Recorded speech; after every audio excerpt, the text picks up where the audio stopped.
ನನಗನ್ಸುತ್ತೆ ಈ ತರದ ಘಟನೆಗಳು ಸಿದ್ದರಾಮಯ್ಯನವರು ಕಳೆದ ಬಾರಿ 2013ರಲ್ಲಿ ಅವರೇನು ಅಧಿಕಾರ ತಗೊಂಡ್ರು ಆಗ್ಲೂ ಸುಮಾರು 36 ಹಿಂದೂ ಕಾರ್ಯಕರ್ತರ ಕೊಗ್ಗಲೆಯನ್ನ ಈ ISI ಏಜೆಂಟ್ಗಳು, KFD ಅವರು, ಪಾಪ್ಯುಲರ್ ಫ್ರಂಟ್ ಈ ತರ ಸಂಘಟನೆಗಳು ಮಾಡಿದ್ರು. ಇದಕ್ಕೆಲ್ಲ ಮೂಲ ಕಾರಣ ಪಾಕಿಸ್ತಾನ ಜಿಂದಾಬಾದ್. ಅದೇನೋ ಗೊತ್ತಿಲ್ಲ, ಕಾಂಗ್ರೆಸ್ ಬಂದಾಗ ಮಾತ್ರ ವಿಧಾನಸೌಧದಿಂದ ಹಿಡಿದು ಬಡಾವಣೆಗಳವರೆಗೂ ಪಾಕಿಸ್ತಾನ ಜಿಂದಾಬಾದ್ ಜಿಂದಾಬಾದ್ ಅಂತ.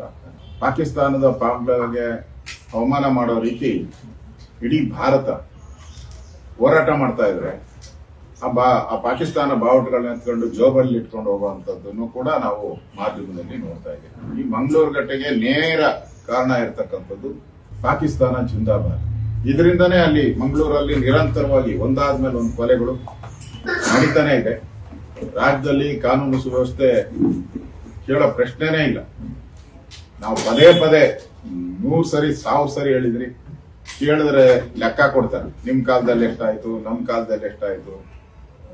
ಈ ಅಂಕಿಅಂಶಗಳನ್ನ ಕೊಡುವಂತ ಹೀನ ಸರ್ಕಾರ ಇದು.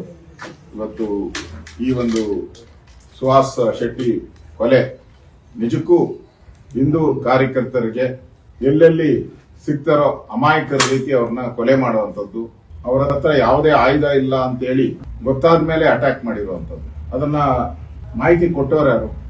ಮಾಹಿತಿ ಕೊಟ್ಟಿದ್ದರಿಂದನೇ ಇವರು ಕೊಲೆಯನ್ನ ಮಾಡಿದ್ದಾರೆ, ಬರ್ಬರವಾಗಿ ಮಾಡಿದ್ದಾರೆ. ಇದರಿಂದ ಇವತ್ತು ರಾಜ್ಯದಲ್ಲಿ ಈಗ ಕಾಂಗ್ರೆಸ್ ಸರ್ಕಾರ ಒಂದ್ ಕಡೆ ಸಿದ್ದರಾಮಯ್ಯನವರು ಯುದ್ಧ ಬೇಡ ಅಂತ, ಪಾಕಿಸ್ತಾನ ಪಾಪ ಪಾಕಿಸ್ತಾನ ಅಂತಾರೆ. ಇನ್ನೊಂದ್ ಕಡೆ ಇಲ್ಲಿ ಪಾಕಿಸ್ತಾನ ಜಿಂದಾಬಾದ್ ಅಂತ ಕೂಗೋರ್ಗೆ ನಾನು ಕ್ರಮ ತೆಗೆದುಕೊಳ್ತೀನಿ ಅಂತಾರೆ. ಇವತ್ತು ಈ ಘಟನೆ ಬಹಳ ಇಡೀ ಹಿಂದೂ ಕಾರ್ಯಕರ್ತರಿಗೆ ನೋವಾಗಿದೆ. ನಾನು ಕೂಡ ಖಂಡಿಸ್ತೀನಿ ಈ ರಾಜ್ಯ ಸರ್ಕಾರದ ವೈಫಲ್ಯ. ಸಿದ್ದರಾಮಯ್ಯನವರು ಇನ್ನೂ ಅದೆಷ್ಟು ಹಿಂದೂ ಕಾರ್ಯಕರ್ತರ ಕೊಲೆಗಳಾಗಬೇಕು ಅಂತ ಬಯಸ್ತಾರೋ ಗೊತ್ತಿಲ್ಲ. ಕ್ರಮ ತೆಗೆದುಕೊಂಡಿದ್ರೆ ಮೊದಲೇ ಆದಾಗ, ನೇಹ ಹತ್ಯೆ ಆದಾಗ, ಲವ್ ಜಿಹಾದ್ ಆದಾಗ ಇವೆಲ್ಲ ಕ್ರಮ ತೆಗೆದುಕೊಂಡಿದ್ರೆ, ಕಠಿಣ ಕ್ರಮ ತೆಗೆದುಕೊಂಡಿದ್ರೆ ಇವೆಲ್ಲ ನಡೀತಾನೆ ಇರಲಿಲ್ಲ.